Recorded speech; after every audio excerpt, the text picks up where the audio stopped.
Hey guys, இது ஒரு குட்டி மினி விலாக் தான். இன்றைக்கி நான் எங்கே போயிருந்தேன் அப்படின்னா, கலைஞர் சனிநரி பார்க் தான் போயிருந்தேன். ஒரு பீஸ்ஃபுல்லான பிளேஸ் அப்படின்னா நான் இதை தான் சொல்லுவேன், இந்த பிளேஸ் தான் சொல்லுவேன். கண்டிப்பாக சூப்பராக இருந்துச்சு, போய் பாருங்கள்.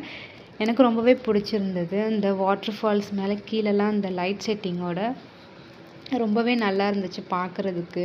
அங்கேருந்து வர்றதுக்கே மனசே வரல. பாப்பாவும் அங்கேருந்து வரவே மாட்டேன்னு சொல்லிட்டான். அங்கேயே நின்றுட்டு பார்த்துட்டே இருந்தான். அப்புறம் இந்த ட்ரீஸ்லலாம் ஹார்ட் ஷேப்பில் பண்ணி வச்சுருந்தாங்க, அதுவுமே சூப்பராக இருந்துச்சு. உள்ளே போனோடனே அந்த பறவைங்களோட சத்தமே கொஞ்சம் கேட்குறதுக்கு நல்லா இருந்தது. நீங்கள் கண்டிப்பாக போய் பாருங்கள். நாங்கள் டைம் வந்து கொஞ்சம் லேட்டாக போயிட்டனால அங்கே பாதி பிளேஸ் எங்களால் சுற்றி பார்க்கவே முடியல. ஏன்னா மார்னிங் 10லேருந்து ஈவினிங் 6க்குள்ளெல்லாம் அவங்க க்ளோஸ் பண்ணிடுறாங்க. உள்ளே யாரையுமே அலோவ் பண்ண மாட்டாங்க 6 ஆகிடுச்சினாலே. அதனால் கொஞ்சம் டைமிங் பார்த்து நீங்கள் போய் பாருங்கள். பிளேஸ்லாம் சூப்பராக இருக்குது சுற்றி பார்க்குறதுக்கு. ஃபேமிலி கூட போனாலுமே நல்லாயிருக்கும். நமக்கு ஒரு பீஸ்ஃபுல்லான பிளேஸ் சூப்பராக இருந்துச்சு.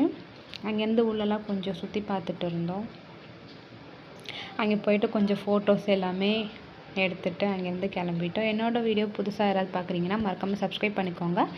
பக்கத்தில் உள்ள பெல் ஐக்கானே டேப் பண்ணிக்கோங்க. அப்போ தான் நான் போடுற வீடியோ உங்களுக்கு